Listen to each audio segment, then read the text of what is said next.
احسان مانتا ہے زمانہ حسین کا، احسان مانتا ہے زمانہ حسین کا، حور و ملک نے گایا ترانہ حسین کا۔ اب بھی سخی کے ہاتھ کی دھومیں ہیں چار سو،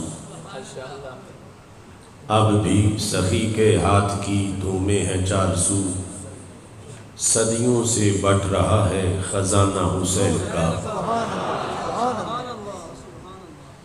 جس کے قصیدے آیت تطہیر نے پڑھے، جس کے قصیدے آیت تطہیر نے پڑھے، ایسا بنایا رب نے گھرانہ حسین کا۔ چیخا ہے جس کی ضرب سے ہر دور کا یزید، چیخا ہے جس کی ضرب سے ہر دور کا یزید، ایسا بنایا رب نے نشانہ حسین کا۔ شرق و غرب میں چرچا ہے اس کے پیار کا، ایک میں ہی تو نہیں ہوں دیوانہ حسین کا۔ سنی ہوں اس لیے ہوں میں شبیر پہ فدا، سنی ہوں اس لیے ہوں میں شبیر پہ فدا، پایا ہے عشق میں نے یگانہ حسین کا۔ حب حسین سے ملے جنت میں داخلہ، حب حسین سے ملے جنت میں داخلہ، دیتا ہے چونکہ جنت نانا حسین کا۔ آصف بقائے دین ہے کربل کی داستان، آصف بقائے دین ہے کربل کی داستان، یہ فیض بٹ رہا ہے روزانہ حسین کا۔ اللہ تبارک و تعالی جل جلالہ وعم نوالہ واتم برہانہ وعظم شانہ وجل ذکرہ وعز اسمہ کی حمد و ثنا، اور حضور سرور کائنات مفخر موجودات زینت بزم کائنات دستگیر جہاں غم گسار زمان سید سربراں حامی بے کساں قائد المرسلین خاتم النبیین احمد مجتبیٰ جناب محمد مصطفیٰ صلی اللہ علیہ وآلہ وصحابہ وبارک وسلم کے دربار گوہر بار میں ہدیہ درود و سلام عرض کرنے کے بعد، رب ذوالجلال کے فضل اور توفیق سے محرم الحرام کے مقدس لمحات میں سالم کی سرزمین پر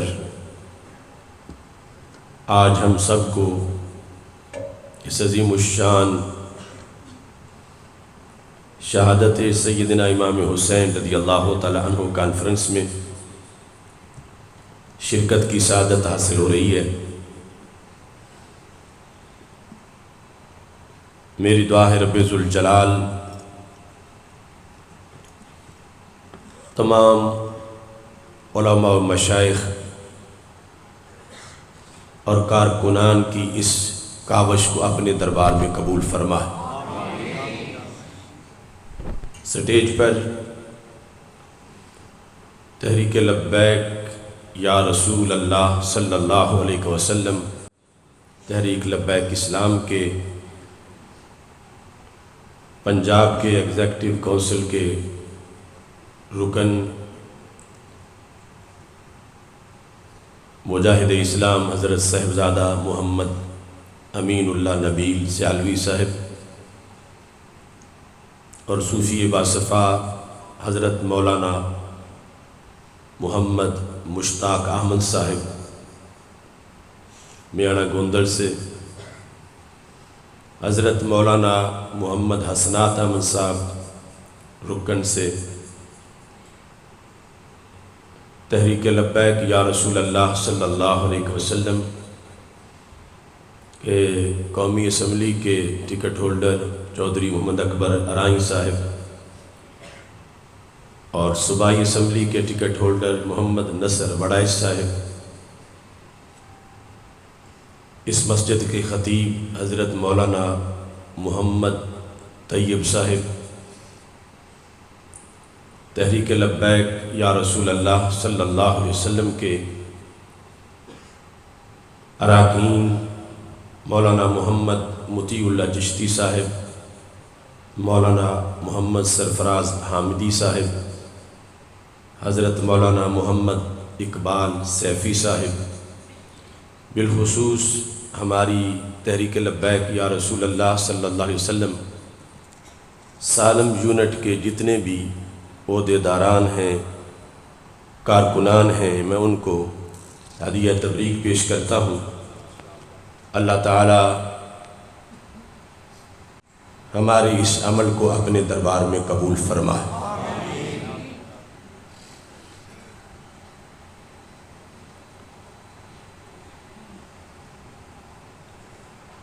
جلسے کے انعقاد میں تحریک لبیک یا رسول اللہ صلی اللہ علیہ وسلم اور تحریک صراط مستقیم کے کارکنان نے جو دلیری استقامت دکھائی ہے، اور یہاں کے عوام اہل سنت نے اسی کو ہی حسینیت کہا جاتا ہے،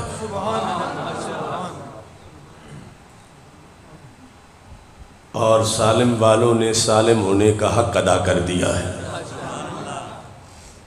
کہ یہ آدھے نہیں، یہ سالم ہیں۔ سیدنا امام حسین رضی اللہ تعالی عنہ نے کربلا جا کر کربلا میں ثابت قدمی اختیار کر کے یزید پلید سے ٹکرا کے قیامت تک حق پرستوں کو ایک تحریک دی ہے جس کو حسینیت کہا جاتا ہے۔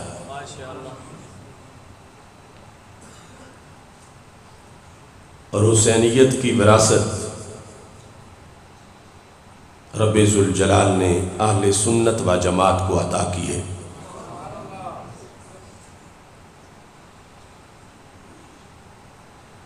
حسینیت میں بڑے دو پلیٹ فارم ہیں، ایک عقائد و نظریات کے لحاظ سے اور دوسرا معمولات و عبادات کے لحاظ سے۔ اللہ تعالیٰ کی فضل و کرم سے ان کی وراثت کے ڈاکومنٹس ہمارے پاس موجود ہیں اور ہم دکھا سکتے ہیں، اور عصر حاضر میں یزیدیت کے خلاف ذمہ داری نبھانے کا بوجھ بھی ہمارے کندھوں پر ہے، کیونکہ یزیدیت کے اتحادی تو یزیدیت کو کچھ نہیں کہہ سکتے، حسینیت کی وراثت والے ہی یزیدیت کے مقابلے میں کلمہ حق بلند کر سکتے ہیں۔ سب سے پہلی بات حسینیت میں یہ ہے کہ رسول اللہ صلی اللہ علیہ وسلم نے اپنی امت کو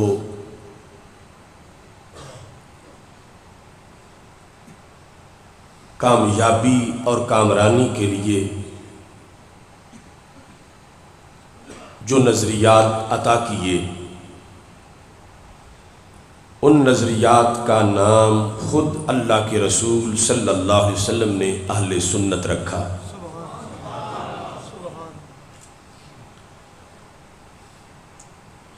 اور اس میں گواہ کون ہیں؟ گواہ حضرت سیدنا امام حسین رضی اللہ تعالی عنہ ہیں۔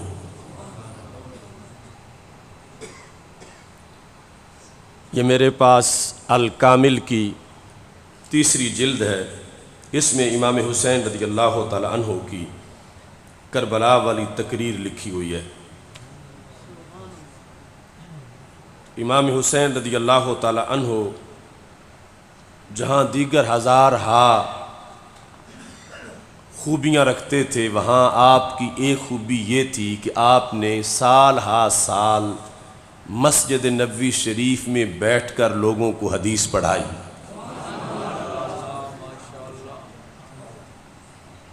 یہاں تک کہ صحابہ میں اس بات کا چرچا تھا کہ جب دوسرے شہروں سے لوگ مدینہ منورہ آتے تھے تو حضرت امام حسین رضی اللہ تعالی عنہ کی نشانی یہ بیان کی جاتی تھی کہ مسجد نبوی شریف میں جس حلقے کے اندر پڑھنے والے یوں ادب سے بیٹھے ہوں کہ جیسے ان کے سروں پہ پرندہ بیٹھا ہے، تو سمجھنا وہ کلاس امام حسین کی کلاس ہے۔ تو حضرت امام حسین رضی اللہ تعالی عنہ نے کربلا کے میدان میں حدیث کے حوالے سے اپنی گفتگو کی، اور جیسے کردار یزید کو شکست دے کر قیامت تک کے لیے نفرت کا حوالہ بنانا اور یزیدیت کو قیامت تک کے لیے نشان عبرت بنانا امام حسین رضی اللہ تعالیٰ عنہ کا بہت بڑا کردار ہے، ایسے ہی آپ کا وہاں کا یہ خطبہ بھی حق باطل میں امتیاز کے لحاظ سے بہت بڑا خطبہ ہے۔ الکامل جو دارالکتب العلمیہ کی چھپی ہوئی ہے بیروت کی، اس کی تیسری جلد میں 419 صفحے پر یہ خطبہ ہے۔ اس میں امام حسین رضی اللہ تعالی عنہ نے مجمع سے خطاب کرتے ہوئے فرمایا: اَوَلَمْ يَبْلُغْكُمْ قَوْلٌ مُسْتَفِيضٌ، کیا تمہارے پاس وہ مشہور حدیث نہیں پہنچی؟ ان رسول اللہ صلی اللہ علیہ وسلم قال لی ولأخی، اللہ کے رسول صلی اللہ علیہ وسلم نے مجھے فرمایا اور میرے بھائی جان امام حسن رضی اللہ تعالی عنہ سے فرمایا۔ یعنی آپ نے باقاعدہ پس منظر بھی مجمع میں پیش کیا۔ اگر حضرت امام حسین رضی اللہ تعالی عنہ بالواسطہ حدیث روایت کرتے حدیث تو پھر بھی حدیث ہے، یعنی کسی صحابی نے رسول اللہ صلی اللہ علیہ وسلم سے سنی ہوتی اور ان سے پھر حضرت امام حسین رضی اللہ تعالیٰ عنہ سن کے بیان کرتے، پھر بھی بات قطعی اور یقینی تھی۔ لیکن یہاں تو امام حسین رضی اللہ تعالیٰ عنہ کہتے ہیں درمیان میں کوئی واسطہ ہی نہیں ہے، نانا جی سے میں نے خود یہ سنا ہے۔ اور رسول اللہ صلی اللہ علیہ وسلم نے ہمیں خطاب کر کے دونوں بھائیوں کو سرکار نے یہ گفتگو فرمائی تھی۔ یہ گفتگو امانت تھی امام حسین رضی اللہ تعالیٰ عنہ کے پاس، اور انہوں نے پھر یہ آگے حدیث پہنچائی کہ نبی اکرم نور مجسم شفیع معظم صلی اللہ علیہ وسلم نے یہ ارشاد فرمایا: انتما سیدہ شباب اہل الجنہ وقرۃ عین اہل السنہ۔ کیا ہے حسن و حسین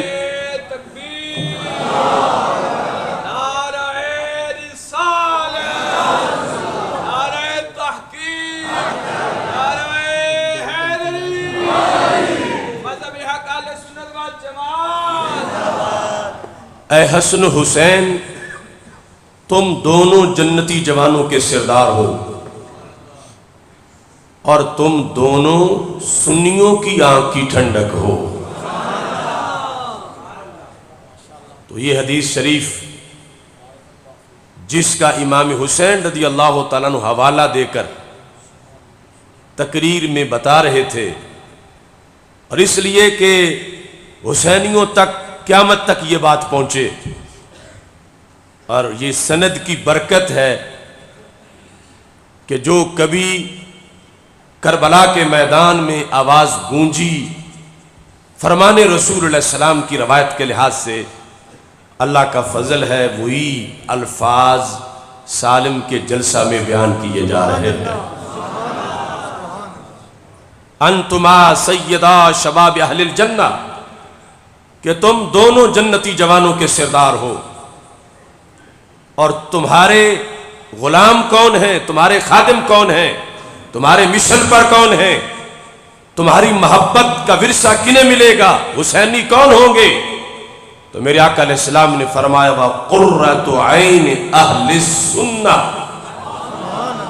کہ تم دونوں اہل سنت کی آنکھوں کی ٹھنڈک ہو۔ دعویٰ اپنے طور پر تو کوئی بھی کر سکتا ہے، کوئی دھڑا بھی، کہ ہم محب ہیں، ہم عقیدت مند ہیں، لیکن فیصلہ تو محبوبوں کا ہے کہ وہ کس کو اپنا محب قرار دیتے ہیں اور وہ کس کو اپنی محبت کا سرٹیفکیٹ دیتے ہیں۔ تو رب ذوالجلال کے فضل اور توفیق سے یہ سرٹیفکیٹ حب اہل بیت کا اہل سنت و جماعت کو عطا کیا گیا ہے۔ آج حسینیت کے تعارف میں یہ حدیث پیش کرتے ہوئے میں یہ واضح کرنا چاہتا ہوں، اگر یہ لقب ہمیں حضرت حافظ الحدیث رحمت اللہ علیہ سے ملا ہوتا تو پھر بھی ہم فخر سے بیان کرتے، حضرت پیر سیال سے ملا ہوتا تو پھر بھی فخر سے بیان کرتے، اعلیٰ حضرت فاضل بریلوی رحمت اللہ علیہ سے ملا ہوتا تو مزید فخر سے بیان کرتے، داتا صاحب سے ملا ہوتا مزید فخر سے بیان کرتے۔ یہ لقب تو نبیوں کے سلطان نے عطا فرمایا ہے، یعنی اہل سنت یہ مفتی کے فتوے سے نہیں، یہ زبان رسالت سے حق پرستوں کو نام ملا، زبان رسالت سے۔ اور گواہ کون ہے؟ اتنا بڑا اور کون ہوگا؟ امام حسین رضی اللہ تعالیٰ عنہ اور امام حسن رضی اللہ تعالیٰ عنہ، دونوں اس بات کے گواہ ہیں کہ نبی اکرم نور مجسم شفیع معظم صلی اللہ علیہ وسلم نے محبت اہل بیت کا سرٹیفکیٹ کسے دیا؟ اہل سنت کو۔ کسے دیا؟ سارے بولو، کسے دیا؟ اور یہ لفظ جو حدیث کے ہیں، قرہ کا معنی ہے ٹھنڈک، عین کا معنی ہے آنکھ، اہل سنت کا معنی ہے سنی۔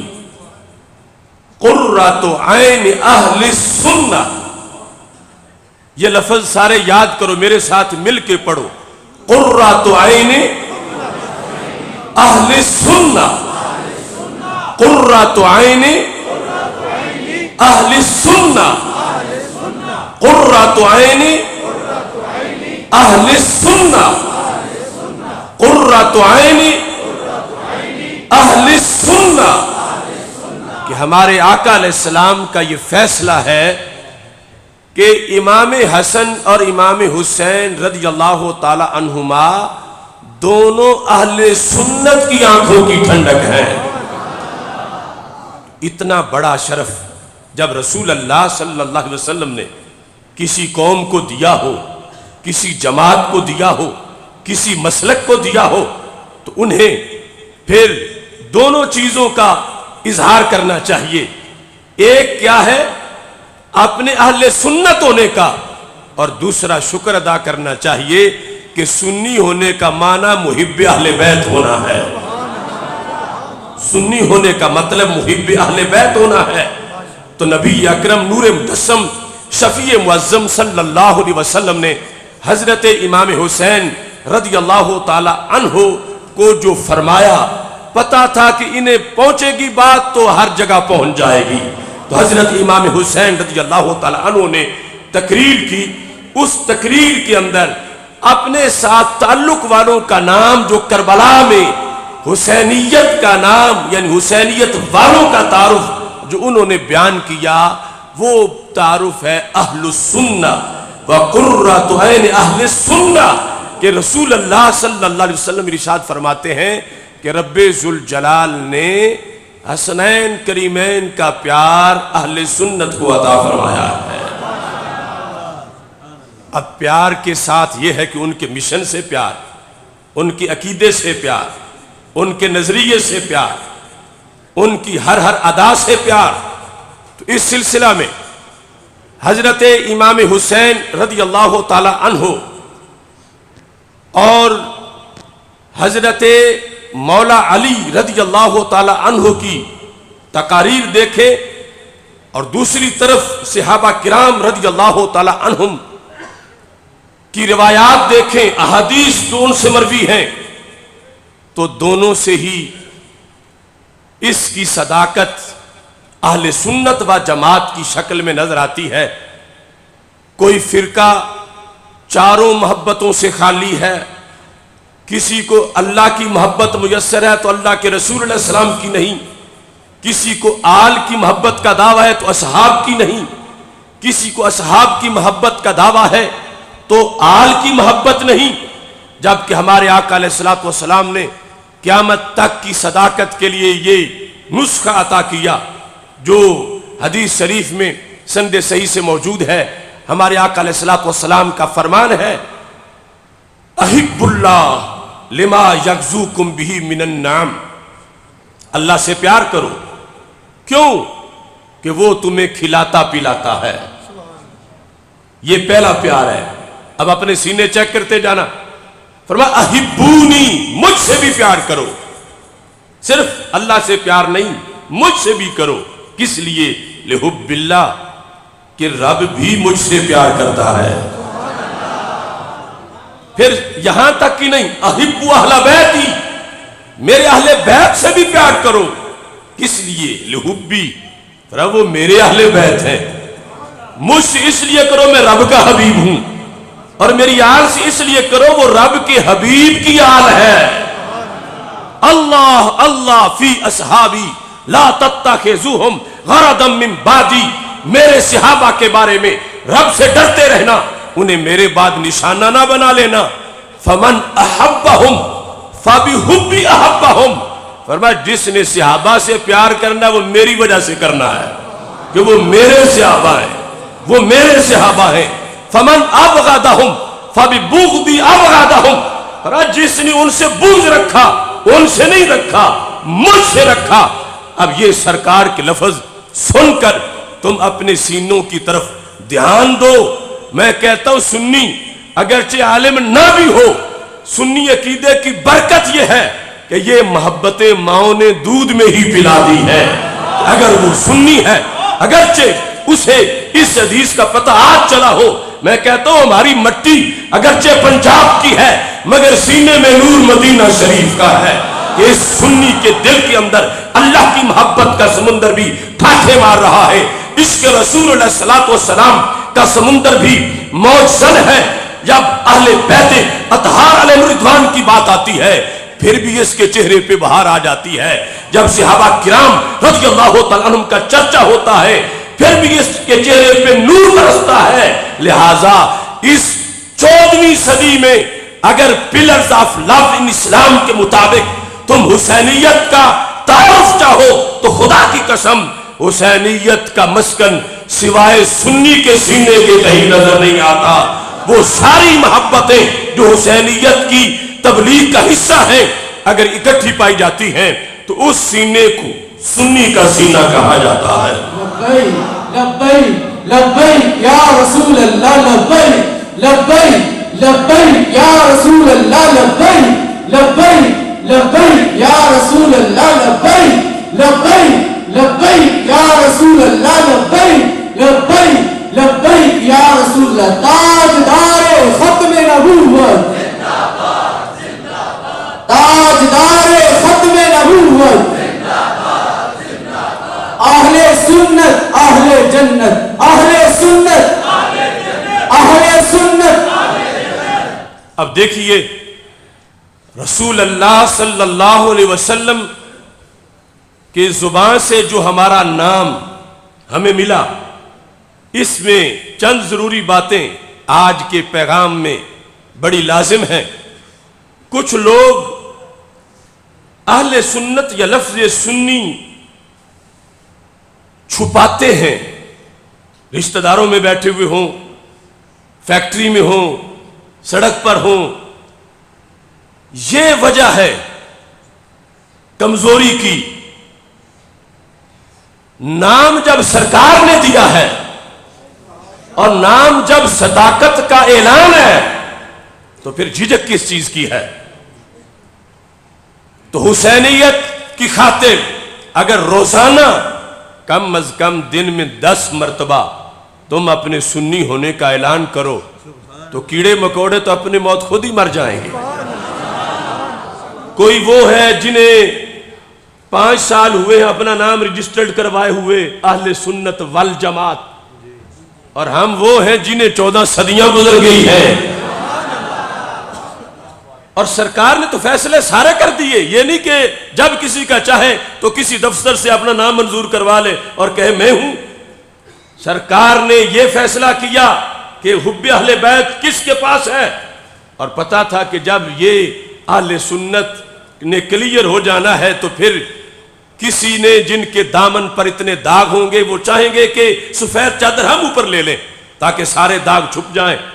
تو میرے آقا علیہ السلام نے پھر ڈاکومنٹس آف اہل سنت بھی بیان کیے کہ سنی ہونے کی شرطیں بھی ہیں. ہر کوئی سنی نہیں ہو سکتا. قرۃ عین اہل سنہ، فرمایا بنجر سینوں کو سنی نہیں کہا جاتا اور بغض اہل بیت سے بھرے ہوئے سینوں کو سنی نہیں کہا جاتا.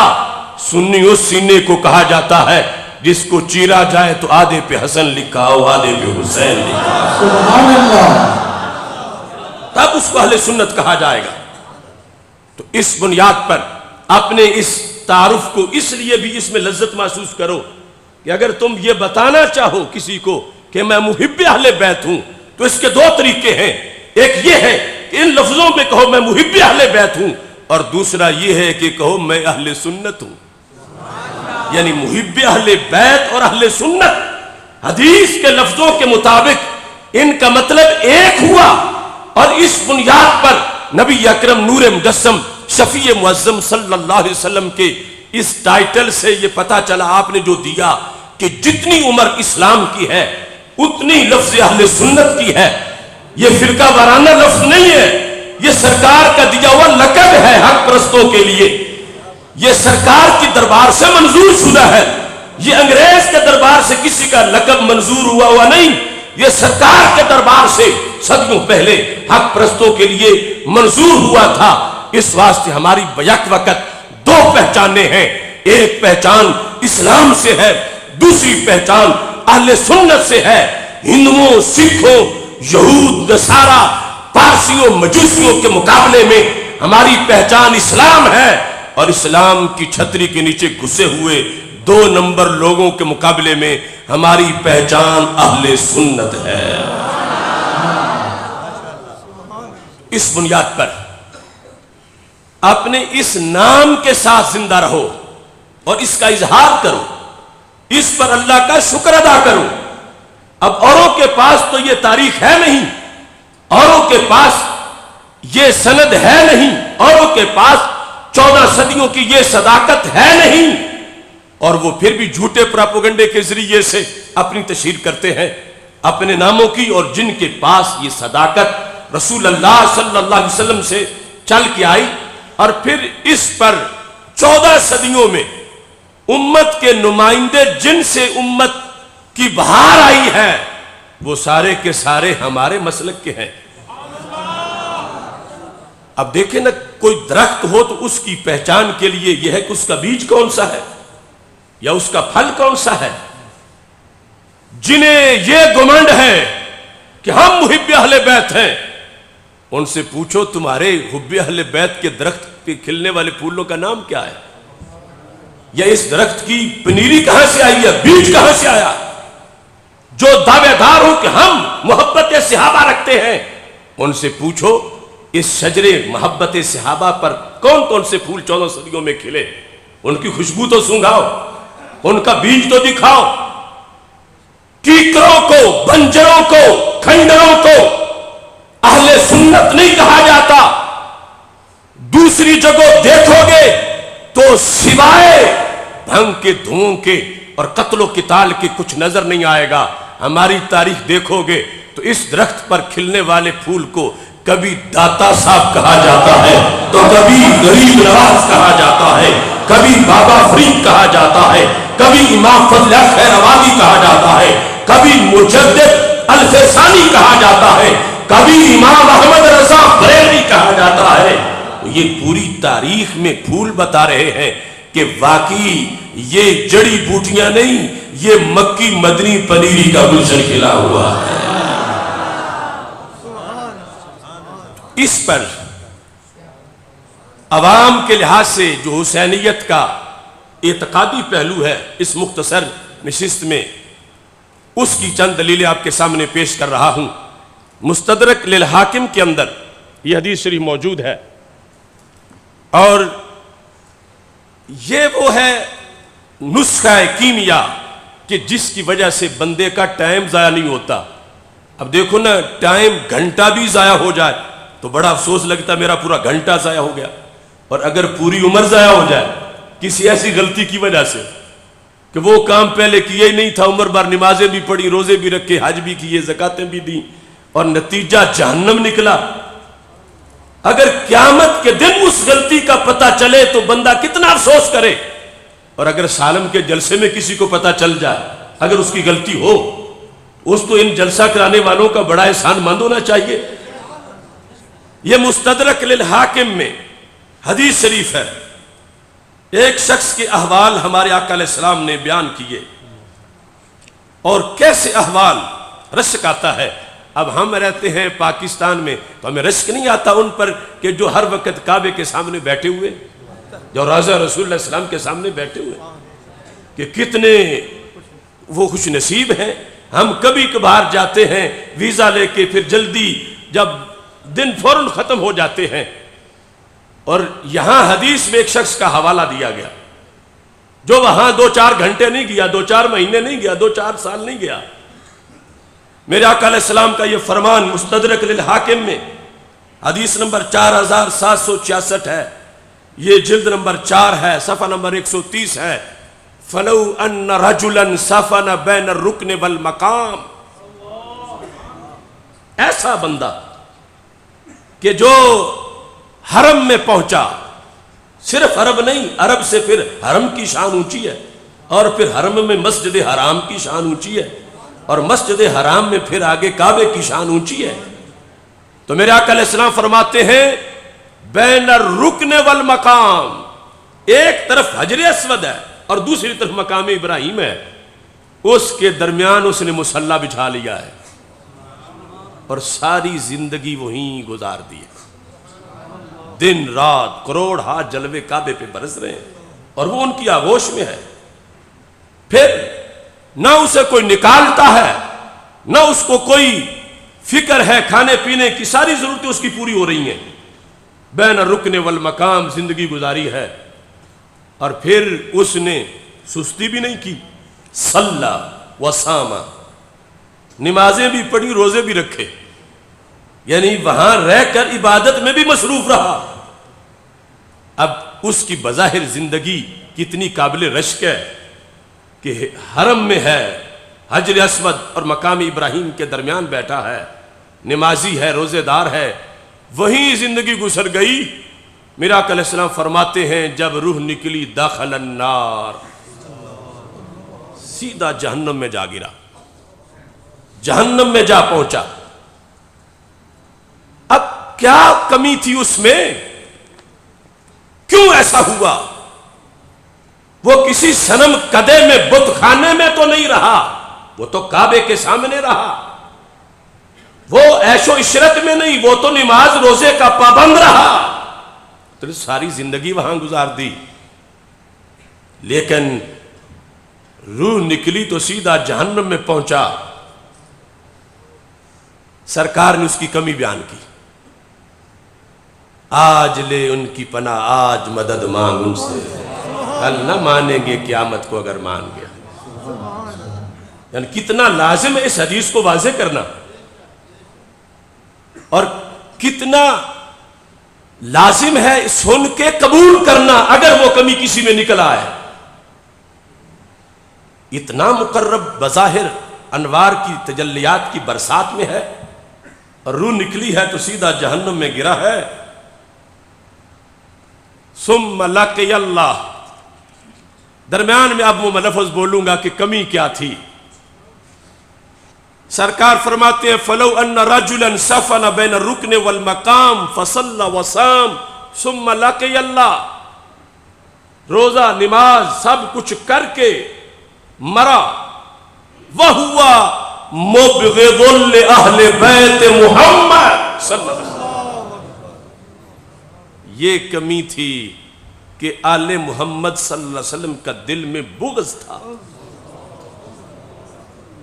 آل محمد صلی اللہ علیہ وسلم کا دل میں بغض تھا. سارے کیے پہ پانی پھر گیا صرف اس وجہ سے. اللہ کو بھی مانتا تھا, اللہ کے رسول علیہ السلام کو بھی مانتا تھا, آخرت کے دن کو بھی مانتا تھا, نماز روزہ حج زکات, پھر حرم میں تھا, حجر اسود اور مقام ابراہیم کے درمیان تھا. لیکن یہ ساری باتوں کا کوئی فائدہ نہیں ہوا کہ دل میں بغض آل محمد صلی اللہ علیہ وسلم تھا. تو مسلک اہل سنت حب اہل بیت کا مسلک ہے کہ اگر یہ پیپر کسی کا رہ جائے تو نماز والا پیپر فائدے کو نہیں دیتا. دل میں اگر معاذ اللہ بغض اہل بیت محمد صلی اللہ علیہ وسلم ہے تو کتنا نقصان ہوا, ساری زندگی پہ پانی پھر گیا. تو آج اگر لوگوں کو پتہ چل جائے کہ یوں کریں تو پورا ہفتہ ضائع ہو جاتا ہے, یوں کریں تو پورا مہینہ ضائع ہو جاتا ہے, تو سارے میسج کریں کہ اس طرح نہ کرنا, مہینے کی تنخواہ ماری جائے گی, نہیں حکومت آ گئی ہے, یوں ہو جائے گا. تو جس وجہ سے ساری عمر ہی ماری جائے تو اس کا تو پھر اپنی اولادوں کو بھی بتانا چاہیے, اپنے دوستوں کو بتانا چاہیے, اپنے رشتہ داروں کو بتانا چاہیے کہ ہم نے یہ سنا ہے, یہ حدیث میں آیا ہے. اور ہمارے آقا علیہ السلام نے فرمایا اگر کسی گمراہ بندے کو تم سمجھا دو تو 40 دیگوں کا ثواب نہیں, 100 دیگ کا ثواب نہیں, 1,00,000 دیگ کا ثواب نہیں, فرمایا پوری دنیا کے صدقے سے بڑا ثواب ملتا ہے. جلسے صرف کانوں تک کے لیے نہیں سننے ہوتے. میرے آقا علیہ السلام ایک دعا مانگ کے گئے ہیں, ہم اگر کوشش کریں گے تو اس لسٹ میں نام ہمارا بھی آ جائے گا کہ کس کس کے بارے میں مانگی ہے. فرمایا نذر له عبدا سامع مقالتی فحافظها وواها واداها. اے میرے اللہ اس بندے کا چہرہ ہمیشہ تر و تازہ رہے, پھولوں کی طرح, گلابوں کی طرح کھلا رہے, کبھی بھی نہ مرجھائے, نہ دنیا میں نہ قیامت کی دھوپ میں. کس کا؟ اب دیکھو آگے سیٹ کتنی آسان سی ہے. صرف یہ من سمع مقالتی, جس نے میری حدیث سنی. جس طرح تم ٹائم نکال کے حدیث سننے کے لیے آ گئے, فحافظها سن کے یاد کر لی, وواها محفوظ رکھی, واداها جو نہیں آئے تھے انہیں جا کے سنا دی. اتنا کام کیا تو سرکار فرماتے ہیں رب اس کے چہرے کو ندرۃ النعیم کی کریم لگا دے گا. اسے بیوٹی پارلر میں جانے کی کوئی ضرورت نہیں, اس کے چہرے پہ ہمیشہ تازگی رہے گی, ہمیشہ تازگی رہے گی. اب میرے آقا علیہ الصلوۃ والسلام کی یہ حدیث اس نیت سے بھی یاد کر لو. یہ آج تو آسان ہے, آگے موبائلوں میں ہر جگہ بندہ سن سکتا ہے. یاد کر لو, پھر کسی کو سناؤ تاکہ تمہارا اپنا کوٹا تو پورا ہو جائے. پھر کسی کو سناؤ صحیح سمجھ کے, اردو میں ہی مفہوم جا کے اس کو بتا دو. تو میرے آقا علیہ الصلوۃ والسلام کی اس حدیث کے اندر یہ آ گیا کہ جس کے دل میں بغض اہل بیت ہو, اس کا اتنا اگر قریب کا رابطہ ہو وہاں حرم میں, تو اس کو پھر بھی کچھ نہیں ملتا, یہاں سالم میں رہ کے کیا ملے گا. اور جس کا اندر صاف ہے, اندر صاف ہے, یعنی مسلک اہل سنت پر ہے. تو میرے آقا علیہ السلام جب نکلے تھے حضرت معاذ بن جبل یمن کے لیے, تو سرکار انہیں رخصت کرنے نکلے تھے، باہر تشریف لے جا رہے تھے. معاذ راکب ورسول اللہ صلی اللہ علیہ وسلم یمشی تحت راحلتہ. عجیب منظر آسمان نے دیکھا، غلام کو سواری پہ بٹھایا ہوا تھا اور سرکار عرشوں کے مہمان خود پیدل چلتے جا رہے تھے. اور ایسے میں فرمایا یا معاذ انک عسى اللہ تلقانی بعد عامی ھذا. معاذ اب تیری میری ملاقات نہیں ہوگی، واپس آؤ گے تو میری قبر کے پاس سے گزرو. فبکا معاذ جاشا، زور زور سے انہوں نے رونا شروع کر دیا. تو میرا آقا علیہ السلام نے دلاسا تو ان کو دیا، خلاصہ پوری امت کو دے دیا. کیا؟ ان اول الناس بی المتقون من کانوا حیث کانوا. بلال اے معاذ وہ اور ہیں جو دور چلے جائیں تو دور ہوتے ہیں، تم چلے جاؤ کوئی فرق نہیں پڑے گا. ان اول الناس بی المتقون من کانوا حیث کانوا. جو بھی ہو، جہاں بھی ہو، جس شہر میں ہو، جس صوبے میں ہو، جس علاقے میں ہو، جس کو تقوی کی دولت نصیب ہے وہ جہاں بھی ہے میرے قریب ہے. سیدی مرشدی یا نبی یا نبی، سیدی مرشدی یا نبی یا نبی. غلام ہے غلام ہے، ہم تھکے نہیں ہیں، ہم تھکے نہیں ہیں. ہاتھ جھک کے سارے بولو، ہم تھکے نہیں ہیں، ہم جھکے نہیں ہیں، ہم بکے نہیں ہیں، ہم چھپے نہیں ہیں، ہم ڈرے نہیں ہیں. تیری شان کی خاطر ہم بڑھتے رہیں گے. میری قبر پہ لکھنا، میرے کفن پہ لکھنا سیدی مرشدی. اس حدیث شریف سے جب یہ پتہ چلا کہ اگر سرکار دو عالم صلی اللہ علیہ وسلم کی آل کے بغض کے اتنے نقصان ہیں تو جو سرکار سے بغض رکھے اس کی کیا حالت ہوگی، اللہ کے رسول صلی اللہ علیہ وسلم سے. اور یہاں ایک غلط فہمی کا بھی ازالہ ہے. کچھ لوگ کہتے ہیں تم نجدیوں پہ تنقید کرتے ہو، وہ تو وہاں بیٹھے ہوئے ہیں، اللہ کے گھر میں ہیں اور تم دور ہو. تو حدیث کہتی ہے اگر اندر سے صحیح نہیں تو وہاں بیٹھنے کا بھی کوئی فائدہ نہیں. اب یہ بندہ جس نے ساری زندگی رکن اور مقام کے بیچ گزاری ہے، جب بغض کی وجہ سے مارا گیا، حالانکہ وہ تو وہاں بیٹھا ہوا تھا. اصل چیز معتقدات اور نظریات ہیں، اور پھر ان پر قرب مکانی کے بھی بڑے فوائد مرتب ہوتے ہیں.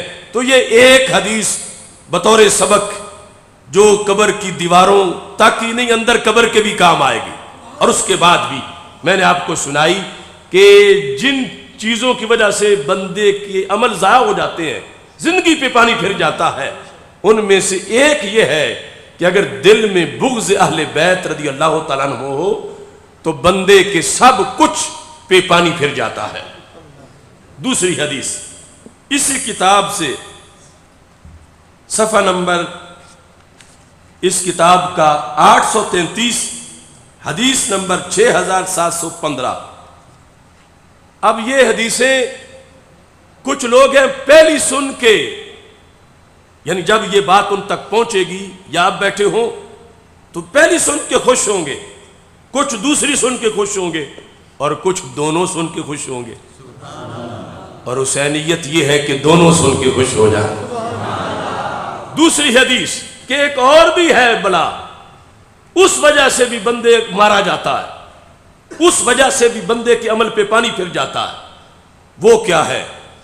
میرے آقا علیہ الصلوۃ والسلام فرماتے ہیں ان اللہ اختارنی واختار لی اصحابا. فرمایا ازل سے رب نے اپنے لیے حبیب کے منصب پہ مجھے چنا، صرف مجھے اپنا حبیب بنایا. واختار لی اصحابا، اور پھر رب ذوالجلال نے خود اپنے حبیب کے یار بھی چنے، مجھے اپنا حبیب بنایا. اور پھر رب نے خود کہا میں نے خود چننے ہیں کہ میرے حبیب کے یار کون ہونے چاہیے. سرکار اگر خود چنتے تو کمی تو پھر بھی کوئی نہیں ہونی تھی. سرکار اگر خود چنتے کہ یہ بھی میرا صحابی ہو وہ بھی میرا صحابی ہو تو سرکار جنہیں جنہیں چن لیتے.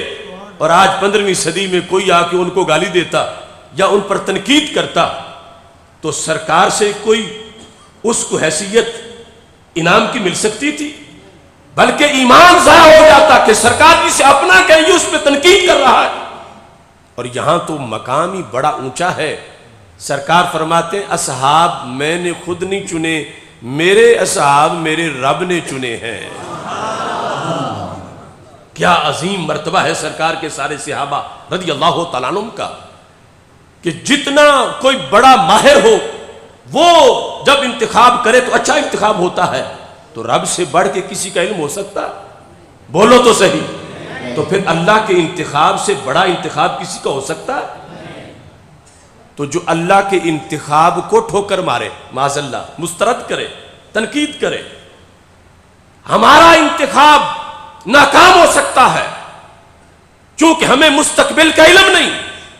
ہم کسی کو بہت اچھا سمجھ رہے ہوں، وہ چوتھے دن فیل ہو جائے تو ہو سکتا ہے کیونکہ ہمارا علم ناقص ہے، لیکن اللہ تو ازل سے سب جانتا ہے۔ یہ صحابہ رضی اللہ تعالیٰ عنہ ابھی پیدا بھی نہیں ہوئے تھے، رب کو اس وقت بھی پتا تھا کہ فلاں نے فلاں دن پیدا ہونا ہے، فلاں دن اس نے کلمہ پڑھنا ہے، اس نے اس کی 4 سال بعد یہ کام کرنا ہے، 20 سال بعد یہ کام کرنا ہے۔ یہ رب کو ازل سے علم تھا، اور اس کے سامنے رکھ کے رب نے پھر بھی انتخاب کیا۔ تو پتہ چلا اللہ کے انتخاب پر ان کے بارے میں رب کو کوئی کسی کم بے خبری نہیں تھی، رب نے ان کا سب کچھ دیکھ کے اپنے محبوب کے لیے انہیں چن لیا۔ اور آج 15ویں صدی میں یا کسی وقت جب ان پہ کوئی اعتراض کرتا ہے تو صحابہ پہ تو بات پہ کرتا، رب پہ پہلے کرتا، کہ رب یعنی یہ لفظ یہ معنی بنتا ہے معاذ اللہ ثم معاذ اللہ کہ رب تجھے پتہ ہی کوئی نہیں تھا کہ محبوب کے لیے یار کون سے چننے۔ اتنی بڑی جسارت اللہ کے بارے میں۔ لہٰذا جس وقت کوئی شخص آل پہ تنقید کرے یا اصحاب پہ تنقید کرے تو یہ دونوں تنقیدیں رب پر ہیں کہ رب تو نے نبی کو آل کیسے دے دی، تو نے اصحاب کیسے دے دیے۔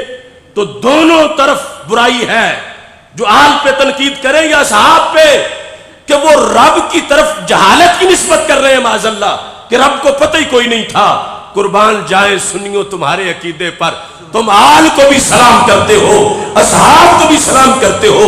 اللہ خوش ہوتا ہے کہ کیسے بندے ہیں جنہیں میں نے چنا تھا، اگرچہ یہ پاس نہیں تھے، صدیوں بعد آئے ہیں، مگر پھر بھی میرے ہر انتخاب کو سلام کر رہے ہیں۔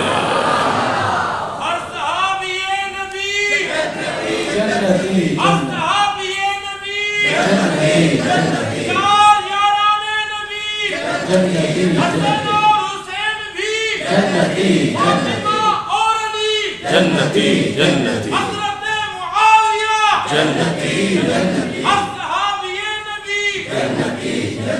اب اس میں یہ الفاظ دیکھو، میرے آقا علیہ الصلوۃ والسلام نے فرمایا رب نے چنے ہیں، تو یعنی کسی کو تکلیف نہیں ہونی چاہیے، اللہ نے چنے ہیں، اور اللہ سے بڑھ کے کوئی علم نہیں کسی کا۔ اب اس کے بعد میرے آقا علیہ السلام نے فرمایا کچھ تو ان میں اتنی شان والے ہیں کہ رب نے 2 بار چنے ہیں، کچھ وہ ہیں جو 3 بار چنے ہیں، اور کچھ وہ ہیں جو 4 بار چنے ہیں۔ کیسے؟ فرمایا فَجَعَلَ لِي مِنْهُمْ وُزَرَا، رب نے انہی میں سے چنے ہوئے میں سے پھر چن کے میرے وزیر بنایا ہے۔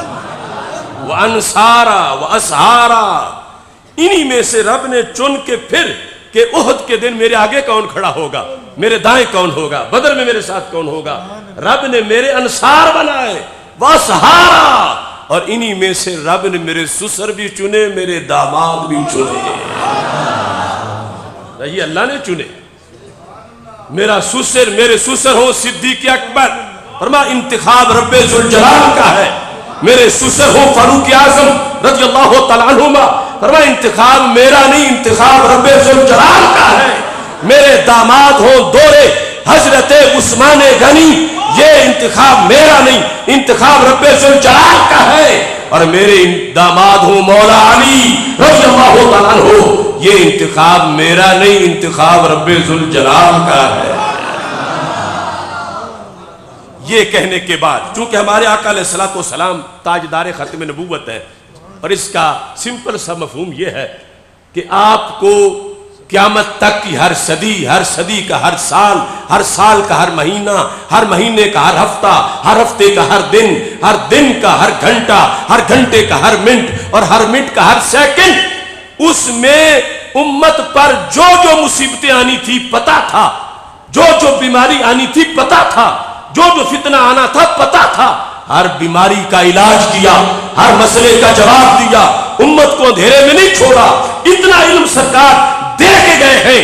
تو جب وبا آنی تھی معاشرے میں کہ کوئی آل کے خلاف بھونکے یا کوئی اصحاب کے خلاف بولے اور بک کرے، تو میرے آقا علیہ السلام نے اپنی طرف سے پھر اس پر بھی گفتگو فرمایا فمن سبہم، جس نے ان پاکوں کو گالی دی، جنہیں رب نے چنا، میرے اسحار بنائے، میرے وزیر بنائے، فمن سبہم، جس نے ان کو گالی دی، فعلیہ لعنت اللہ، اس پر اللہ کی لعنت ہے۔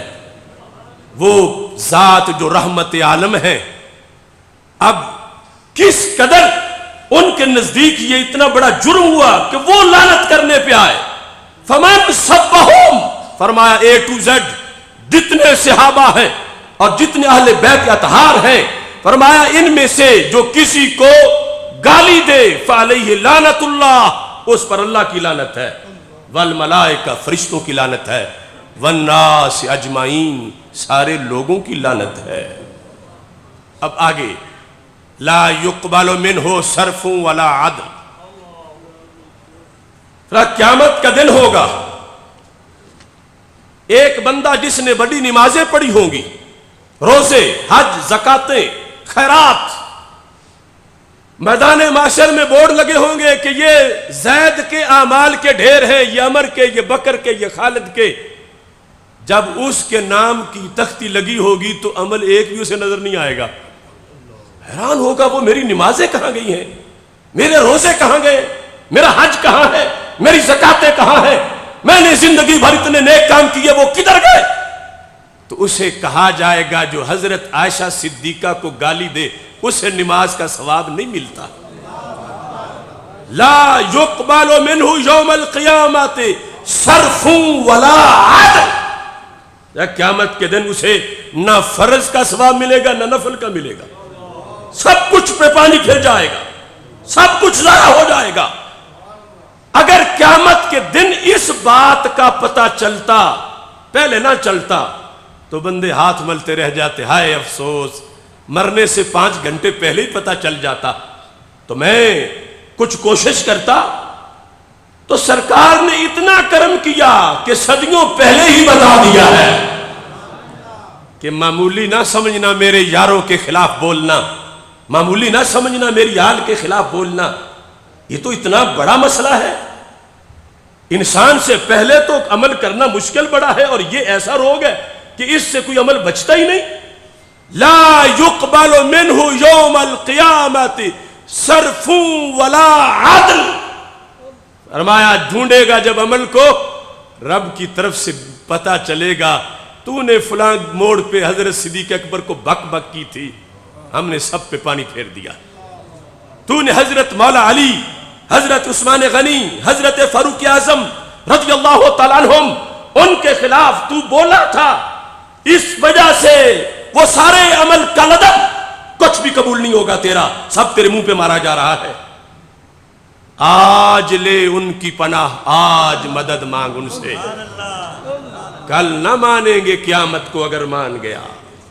اب یہ میں نے شروع میں کہا کہ جو سنی مزاج ہے اس کو تو یہ دونوں باتیں ہی سن کے خوشی ہے کہ شکر ہے میں تو شروع سے ہی اللہ کے فضل سے ان حدیثوں کے مطابق میرا تو کوئی نقصان نہیں ہے، خوش ہے کہ آل کی محبت بھی حاصل ہے، اصحاب کی بھی حاصل ہے، اور جو آل کی محبت کا دعویٰ کر کے اصحاب سے بغض رکھے یا اصحاب کی محبت کا دعویٰ کر کے آل سے بغض رکھے وہ ان حدیثوں کو نہیں سن سکتے۔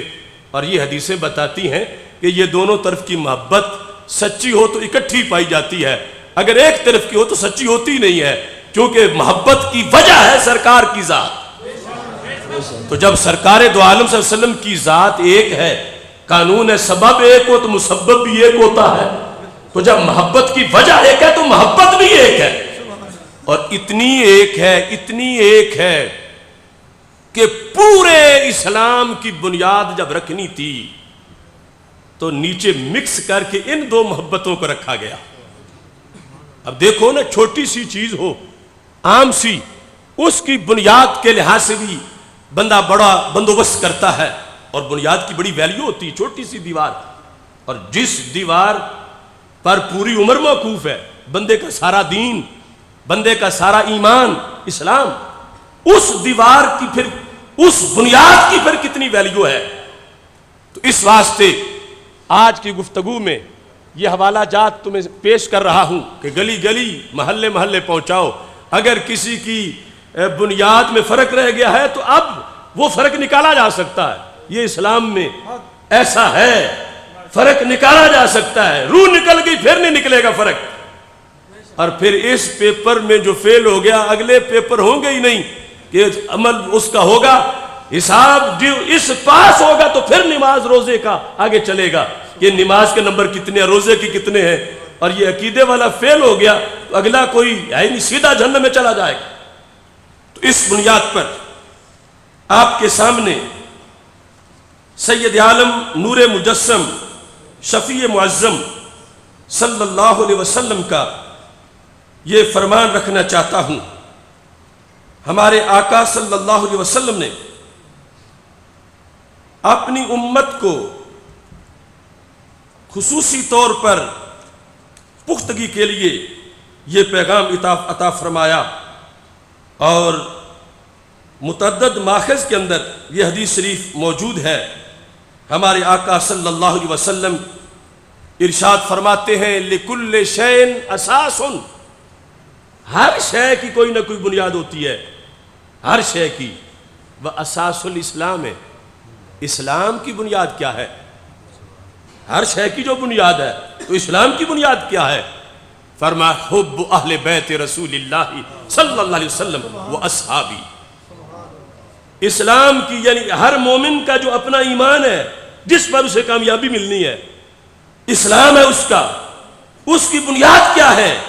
فرمایا دو چیزوں کو بنیاد بنایا گیا ہے۔ کون کون سی؟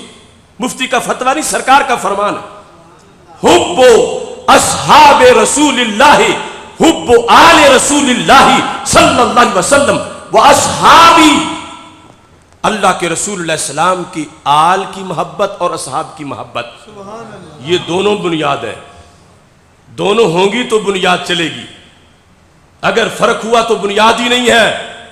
لہٰذا آج سروے کر لو، آج جائزہ لے لو، اگر کسی میں کمی ہے تو آج توبہ کرے، اگر کسی میں کمی ہے تو آج توبہ کرے۔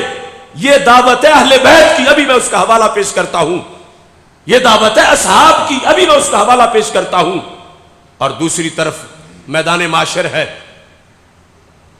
قیامت کے دن کی تھوڑی سی بھی جو فائدے کی چیز ہے اس کی بندے کو بڑی ڈیمانڈ ہے۔ لوگ پوچھتے ہیں کس وظیفے کا اتنا ثواب ہوگا، میں کیا کروں تو آسانی ہوگی؟ پل تو 15 فٹ کا بھی ہو پاس کرنا بغیر اس کے مشکل ہو جاتا ہے، تو پل صراط ہے کروڑوں کلومیٹر لمبا، جہنم کے دو دیواروں کے درمیان، تلوار سے تیز اور بال سے باریک، کیسے گزر ہوگا؟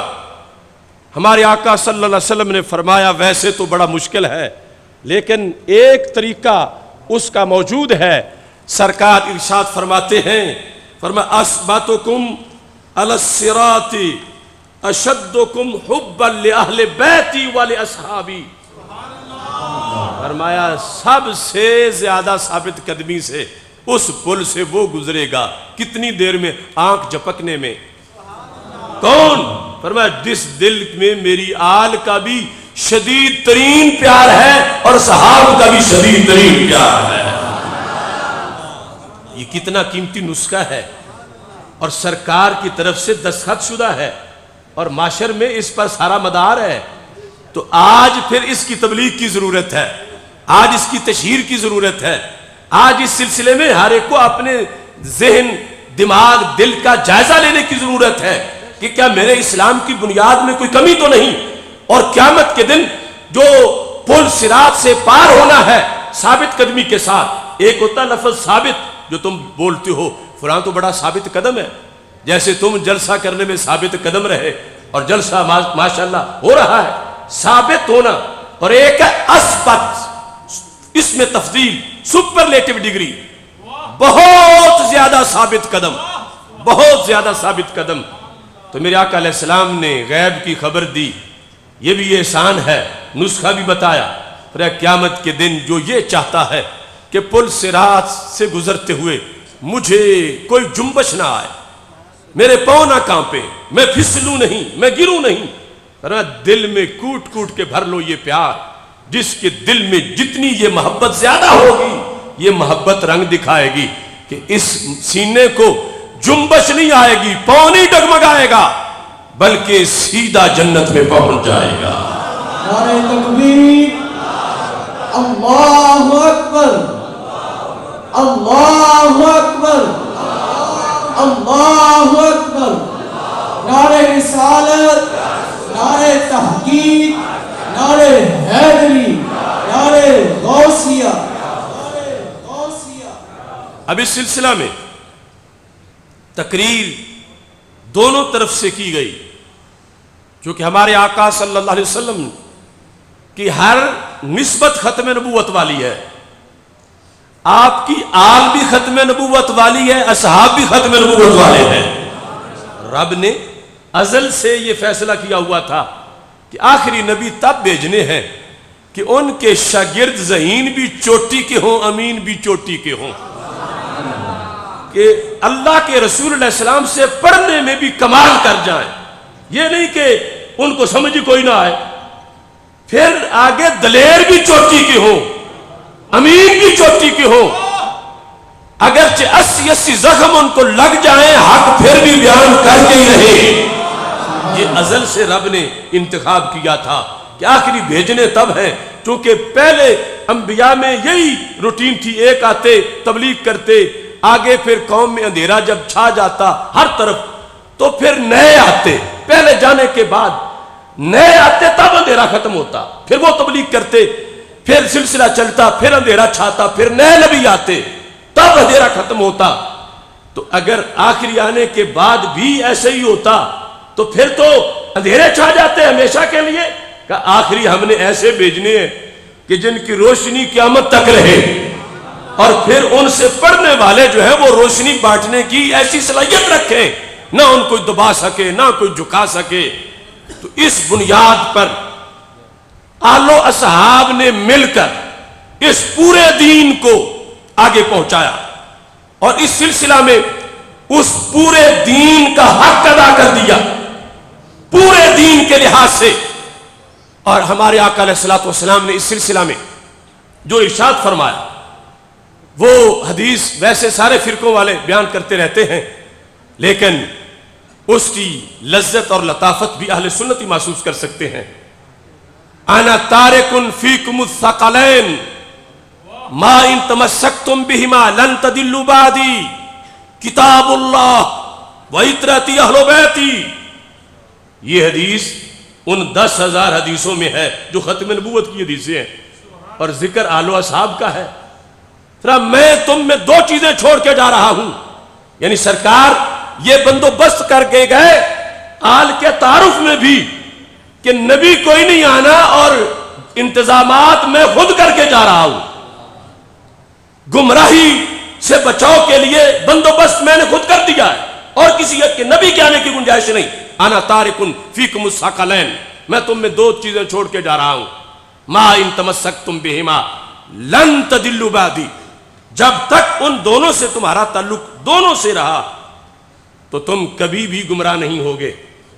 اور ایک میں احدہما اعظم من الآخر، فرمایا دونوں ہی ایک دوسرے سے بڑھ کے، لن یتفرقا حتی یرد علی الحوض، فرمایا یہ دونوں پوری عمر میں کسی صدی یا سال میں آپس میں ان کی جدائی نہیں ہوگی، ان دونوں چیزوں کی۔ یہ ساری غیب کی خبریں ہیں اور ساری ختم نبوت کی دلیلیں ہیں۔ لن یتفرقا، کب تک؟ حتی یردا علی الحوض، یہاں تک کہ دونوں اکٹھی میرے ساتھ حوض کوثر پہ آ ملیں گی۔ آل میری اور کتاب میری، یہ دونوں اب درمیان میں کسی نئے نبی کی جگہ ہی نہیں، سرکار بندوبست کر کے گئے۔ کتاب ماننے والا سب سے پہلے اصحاب کو مانے گا جن کی روایت سے کتاب آگے چلی ہے، قرآن کے راوی سارے صحابہ ہیں۔ تو اس بنیاد پر ہمارے آقا علیہ الصلوۃ والسلام نے فرمایا میں مستقبل میں بندوبست ختم نبوت کی روشنی میں کر کے جا رہا ہوں، میری آل اور میرا قرآن، یہ دو چیزیں میں تم میں چھوڑ کے جا رہا ہوں، یہ دونوں اکٹھی رہیں گی، کبھی بھی ان میں آپس میں تقسیم نہیں ہوگی۔ تو یہ اس اصول کو واضح کر دیا کہ جب دو اکٹھی ہیں آپس میں جدا نہیں ہوتی تو ان کے ماننے والے بھی جدا نہیں ہوں گے۔ یہ نہیں کہ ایک ایک کو مان لے دوسرا دوسرے کو مان لے، جب دونوں بنیاد میں ہیں، دونوں پل صراط پر ہیں، تو دونوں ساری اسلام کی عمر میں بھی اکٹھی ہیں، تو ان دونوں کے ساتھ تعلق ہی ہدایت ہے، اور پھر تم گمراہی سے بچو گے۔ لن یتفرقا، یہ آپس میں کبھی بھی جدا نہیں ہوں گی، یہاں تک کہ حوض کوثر پہ آ کر یہ ملاقات میرے ساتھ کریں گی۔ لہذا کوئی اگر قرآن کا نام لیتا ہے تو آل سے جلتا ہے، اور اگر آل کا نام لیتا ہے تو پھر تو اور رہا، اتنی موٹی کتابیں لکھی ہوئی ہیں کس موضوع پر؟ فصل الخطاب فی تحریف کلام رب الارباب، عربی زبان میں اتنی موٹی کتاب روافض نے لکھی کس مسئلے پر؟ کہ سارا قرآن بدل چکا ہے، جس قرآن کا حرف نہیں بدل سکتا، زیر زبر نہیں بدل سکتی، اس قرآن کے بارے میں عربی میں اتنی موٹی کتاب لکھی جس کا نام فصل الخطاب ہے۔ اس فرقے نے یہ ثابت کیا کہ قرآن سارا بدل چکا ہے۔ لہٰذا وہ دو نشانیاں جو سرکار حسینیت کی بتا گئے وہ اہل سنت میں ہیں، جن کے پاس کتاب بھی ہے اور جن کے پاس اہل بیت کا دامن بھی ہے۔ یہ دونوں چیزیں جو اکٹھی رہیں گی تو ان کے ماننے والے بھی اکٹھے رہیں گے، دونوں کو مانیں گے، اور اس بنیاد پر سب طرف سے یہ آپ کو دلیلیں ملیں گی۔ حضرت صدیق اکبر رضی اللہ تعالیٰ عنہ نے جس وقت گفتگو کی، آپ کا وہ ایک جملہ میرے نزدیک سینکڑوں کتابوں سے بھاری ہے، جو کہ صحیح بخاری شریف میں ہے۔ فرمایا ارقبوا محمدن صلی اللہ علیہ وسلم فی اہل بیتہ، قیامت تک کے مسلمانوں کو کہا ارقبوا محمدن فی اہل بیتہ صلی اللہ علیہ وسلم، اے لوگو اگر تم چاہتے ہو کہ اللہ کے رسول صلی اللہ علیہ وسلم تجھ سے راضی ہوں تو ان کی آل کو راضی رکھو۔ یہ بخاری میں اور ارقبوا محمدن فی اہل بیتہ، حضرت محمد مصطفیٰ صلی اللہ علیہ وسلم کی خوشنودی ڈھونڈو، ان کی آل کی خوشنودی میں، ان کو راضی رکھو، آل کو راضی رکھنے میں۔ فرمایا جو آل کے قریب ہوگا سرکار کے قریب ہو جائے گا۔ یہ خطبہ صدیق اکبر رضی اللہ تعالیٰ عنہ ہے بخاری شریف میں۔ اور دوسری طرف حضرت علی رضی اللہ تعالیٰ عنہ جب آخری وقت قریب تھا، امام حسن اور امام حسین رضی اللہ تعالیٰ عنہما دونوں کو اپنے پاس بٹھایا اور ان میں جو وصیتیں کی، ان وصیتوں کے اندر موجم کبیر میں یہ الفاظ موجود ہیں۔ آپ نے فرمایا اللہ اللہ فی اصحاب محمد صلی اللہ علیہ وسلم، اے میرے شہزادو، اللہ کے رسول صلی اللہ علیہ وسلم کے صحابہ کے بارے میں ہمیشہ احتیاط کرنا، رب سے ڈرتے رہنا، ان کا ادب احترام رکھنا۔ کیوں؟ فرمایا فَإِنَّهُ وَصَّى بِهِمْ، کہ رب کے رسول حضرت محمد مصطفیٰ صلی اللہ علیہ وسلم یہ وصیت فرما کے گئے ہیں، یہ لازم کر کے گئے ہیں۔ تو اب دیکھو سنی کتنا امن والا ہے، اور سنی کا نظریہ کتنا جامع ہے، اور اس میں کتنی لذت ہے، اس میں کسی کو تبرہ نہیں، اس میں کسی سے بغض نہیں، بلکہ جن کے پیار سے رب خوش ہوتا ہے اور جن کے پیار سے اللہ کے رسول صلی اللہ علیہ وسلم خوش ہوتے ہیں، وہ دونوں محبتیں رب ذوالجلال نے اہل سنت و جماعت کو عطا فرمائی ہے۔ نعرہ تکبیر، نعرہ رسالت،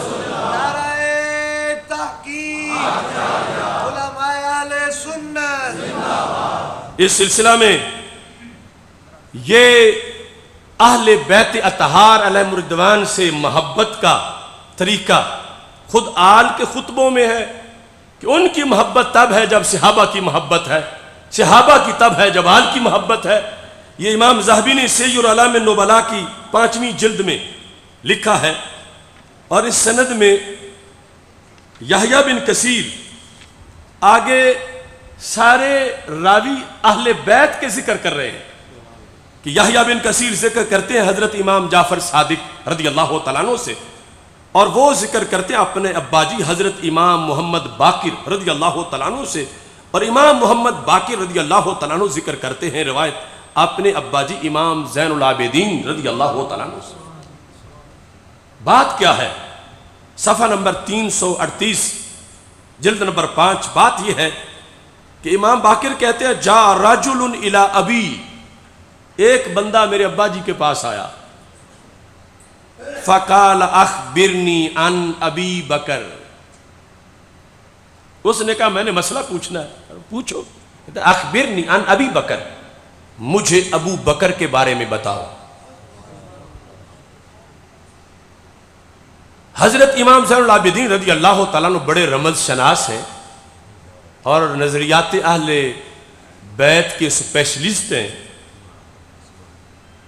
کربلا کی آخری رات کی امانتیں تو انہی کے پاس ہیں، انہیں پتا ہے کہ کوئی کس سٹیشن سے بول رہا ہے۔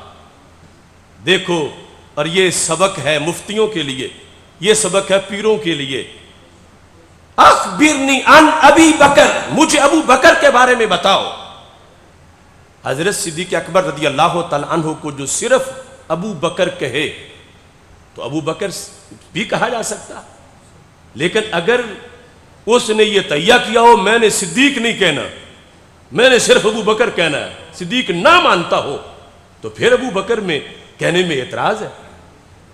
جب اس نے کہا اخبرنی عن ابی بکر، مجھے ابو بکر کے بارے میں بتاؤ، تو امام زین العابدین رضی اللہ تعالیٰ عنہ نے کہا ضرور بتاؤں گا، مگر سوال تو صحیح کرو۔ دیکھو، یعنی علی کے پوتے کی بصیرت دیکھو کیسے عربی زبان میں فرمایا عن الصدیق تسألو، وہ صدیق اکبر کے بارے میں پوچھنا چاہتے ہو؟ اس نے کہا اخبرنی عن ابی بکر، ابو بکر کے بارے میں بتاؤ۔ امام نے کہا عن الصدیق تسألو، وہ جو حضرت صدیق ہیں ان کے بارے میں پوچھ رہے ہو۔ دیکھو پیار اور محبت اور کے جواب دینے میں بصیرت مفتیوں کے لیے اور اصحاب سجادہ کے لیے کہ اگر کوئی ایسا بیمار آ جائے تو علاج کر کے بھیجو، نہ کہ خود بیمار ہو جاؤ۔ عن الصدیق تسألو، کیا حضرت صدیق رضی اللہ تعالیٰ ان کے بارے میں پوچھ رہے ہو؟ تو آپ نے اسے مریض سمجھ کے یہ دہرائی بات، وہ واقعی مریض تھا اور ایسا مریض کہ پھٹ پڑا، کہتا ہے وَتُسَمِّيهِ الصِّدِّيقِ، تُسَمِّيهِ الصِّدِّيقِ یعنی چڑھائی کر کے پوری، آپ بھی اس کو صدیق کہتے ہیں، آپ زین العابدین ہو کے اس بندے کو صدیق کہہ رہے ہیں، تُسَمِّيهِ الصِّدِّيقِ یعنی اتنا اس نے پریشر ڈالا کہ امام زین العابدین سمجھے مجھ سے تو کوئی بہت بڑی غلطی ہو گئی ہے، اور فوراً کہنے نہیں میں لفظ واپس لیتا ہوں۔ یہ اس کا انداز تھا، تُسَمِّيهِ الصِّدِّيقِ، چلو کوئی دوسرا کہے تو ٹھیک ہے، آپ آل کے امام ہو کے ان کو صدیق کہہ رہے ہیں۔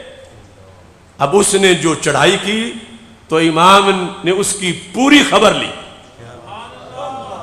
جواب میں فرمایا ساکلت کا اموں کا، تیری ماں تجھے روئے، یعنی اس کا معنی یہ بنتا ہے آج سے پہلے تو مر گیا ہوتا اور یہ لفظ تو نہ بولتا جو تو نے بولے۔ ساکلت کا اموں کا، تیری ماں تجھے روئے، سماہو قد سماہو صدیقاً من ہوا خیر منی، وہ میرے صدیق کہنے سے کب صدیق بنے ہیں کہ تم مجھے روک رہا ہے؟ انہیں تو اس ذات نے بھی صدیق کہا جو مجھ سے کروڑوں درجے افضل ہے. سماہ صدیقا من ہوا خیر منی. کون؟ رسول اللہ صلی اللہ علیہ وسلم. الانصار والمہاجرون. اللہ کے رسول اللہ علیہ وسلم نے ان کو صدیق کہا. میں نے کہا تو کوئی غلطی نہیں ہے. انصار سارے کہتے ہیں صدیق, مہاجرین سارے کہتے ہیں, صحابہ سارے کہتے ہیں ان کو صدیق. تو میں نے کہا تو کوئی غلط نہیں کیا. تجھے تیری ماں روئے تو کیسے بولا ہے؟ اب یہاں سے بات آگے چلی. فرمایا پھر میں نے تو صدیق کہا اور تو صدیق کہنے سے جلا. تو سن لے, یہ ہے تقریر کا جامع انداز. یعنی ایک تو یہ ہے نا کہ مثلا اس نے جس وقت کہا تھا اخبرنی عن ابی بکر, تو آپ دو جملے حضرت صدیق اکبر رضی اللہ تعالیٰ عنہ کے تعارف میں بول دیتے. تو آپ نے پہلے سٹیپ سے ایسے بندے کے بارے میں بولنے سے پہلے اس کا مرض معین ہونا چاہیے, تو دوائی اس کو وہ دی جائے. تو اس واسطے آپ نے کہا ان صدیق تسألو. اب جب مرض ظاہر ہوا تو آپ نے اس نے یہ کہا کہ تم یہ کیوں کہہ رہے ہو صدیق. تو اس کے جواب میں اتنا بھی تو کہا جا سکتا تھا جو جواب آ چکا ہے کہ مجھ سے افضل نے صدیق کہا. تو میں نے کہا تو اس میں کوئی حرج نہیں ہے. لیکن آپ اس سے آگے بھی بڑھے کہ اگر کوئی صدیق نہیں کہتا تو اس کا کیا حکم ہے.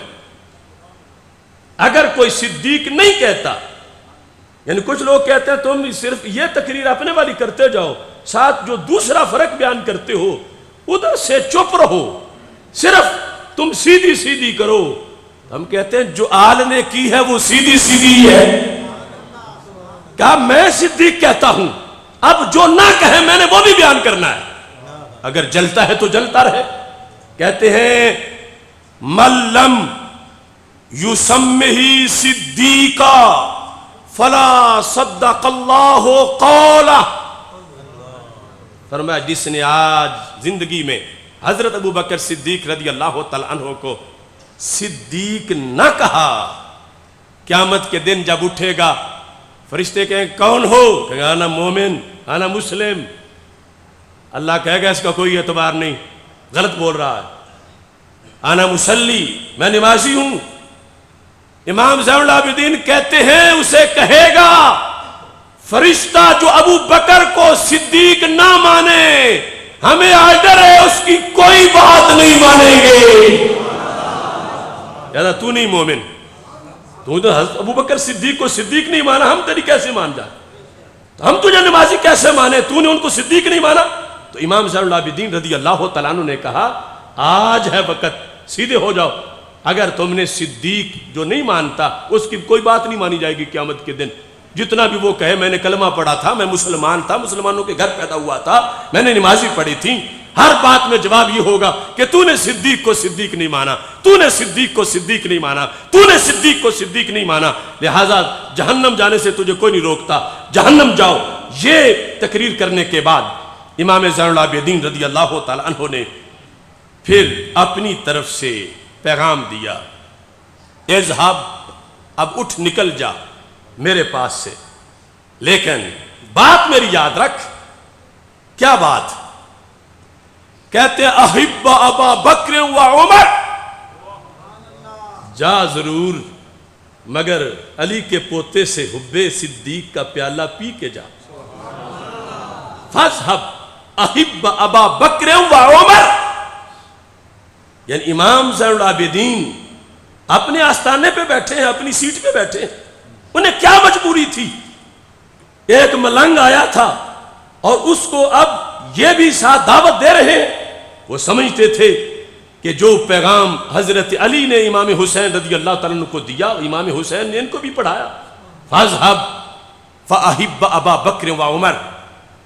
یعنی اتنی بڑی محبت ہے ان پیروں کی ابو بکر صدیق اور عمر فاروق رضی اللہ تعالیٰ عنہما کہ امام زین العابدین اس کو جھنجھوڑ کر کہتے ہیں ان سے پیار کر. اور پیار ہی نہیں, فتولہما, نہ صرف پیار نہیں, ان کی محبت میں دیوانہ ہو جا. ولائے ابو بکر, ولائے صدیق, ولائے عمر, مست ہو جا ان کی محبت میں۔ اب اگلا جملہ امام زین العابدین ہی بول سکتے ہیں، کتنی بڑی گارنٹی، کتنی بڑی ضمانت۔ فرمایا ما کان من شیء ففی عنقی، میرے کہنے پہ تو مان جا ان کو، میرے کہنے پہ ان کا دیوانہ بن جا، میرے کہنے سے، پر ان سے پیار کر۔ اور اگر تیرے دل میں کوئی کھٹکا ہو کہ امام زین العابدین نے ان کا پیار لازم کر دیا ہے تو مجھے تو جنت جانے سے روک دیا جائے گا۔ فرمایا ما کان من شیء ففی عنقی، جنت کے رستے کی کسی چوکی پر اگر فرشتوں نے تجھے روکا تو جنت لے جانا زین العابدین کا کام ہے۔ اتنی ذمہ داریاں اٹھا کے محبت کی دعوت دی، اتنی ذمہ داری اٹھا کے، اور یہ سند کے ساتھ میں بیان کر رہا ہوں۔ یہ ہے آل نبی کا خطبہ، اور یہ ہے نقصان سے بچانے والی چیزیں کہ وہ آیا تھا تو اسے پڑھا کے بھیجا اور کہا کہ ما کان من امر ففی عنقی۔ یہ جو ہے نا محاورہ آج ہمارے پنجابی میں بھی ویسے ہی ہے، یعنی پنجابی میں کہتے ہیں نا جے کو جویا تے میرے گلے وچ پا لویں، کہتے ہیں نا اس طرح، تو امن جا جے تین کو جویا تے میرے گلے وچ پا لویں، میرے گلے وچ پا لویں۔ اور ہر کوئی کسی واسطے کوئی نہیں یادا، کوئی خاص کسی واسطے یاد ہے، تو ادھے نال لگ جا جے کو جویا تے میرے گلے وچ پا لویں۔ تو امام زین العابدین فرمایا او من جا صدیق اکبر نو، من جا فاروق اعظم نو، اونا نال پیار کر، اونا دا دیوانہ بن جا، جے قیامت والے دن تین کچھ ہویا تے میرے گلے وچ پا لویں۔ زین العابدین تیری کنڈ نہیں لگے دے گا۔ نعرہ تکبیر، نعرہ رسالت، نعرہ رسالت، نعرہ حیدری، مسلک حق اہل سنت، علماء اہل سنت۔ ما کان من امر ففی عنقی، میری گردن میں ہے، میری گردن میں ہے، میں ذمہ دار ہوں، میں جنت لے جاؤں گا۔ اس قدر حب اہل بیت کے لیے ڈگریاں اور گارنٹیاں دیں، حب اصحاب کے لیے اہل بیت اطہار رضی اللہ تعالیٰ عنہ نے، اور امام زین العابدین رضی اللہ تعالیٰ عنہ کا یہ جملہ، یہ بھی ہم ہی تقریر کر سکتے ہیں، دوسرے نہ کر سکتے ہیں نہ سن سکتے ہیں، اس واسطے کہ وہ خوارج جو ہیں نواسب، وہ تو ویسے، روافظ تو ویسے حب صدیق کا نام نہیں لیں گے، اس کو چھپائیں گے۔ حب اہل بیت کے لیے، حب عمر کے لیے ان کو یہ چھپ جائے گی کہ یہ امام زین العابدین نے کیا کر دیا، یہ نہیں تقریر کریں گے۔ اور خوارج اس لیے نہیں کر سکتے کہ جن کے نزدیک قیامت کے دن رب کے نبی کسی کو کچھ نہ دے سکیں، زین العابدین کیسے دے سکے گی؟ اور اگر حب صحابہ کا نام لے کر یہ تقریر کر دی تو پھر ماننا پڑے گا کہ جن کی نسل کے زین العابدین کو اتنے اختیارات ہیں، وہ کہتا کچھ ہوا تو میں ذمہ دار ہوں، تو جن کے فرزند اتنے بڑے مختار ہیں ان کے اپنے اختیار کا عمل کیا ہوگا؟ ما کان من امر ففی عنقی۔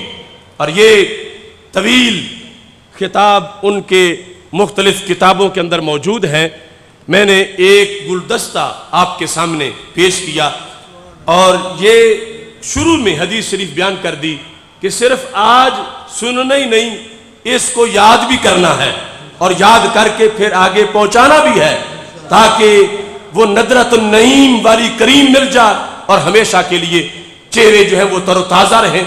اللہ تعالیٰ آپ سب کے آنے کو قبول فرمائے۔ آپ نے جد و جہد کی، آپ نے اس سلسلہ میں کاوش کی، رب ذوالجلال جہاں کہیں سے آپ چل کے آئے ہیں سب کو اجر عظیم عطا فرمائے۔ وآخر دعوانا ان الحمد للہ رب العالمین۔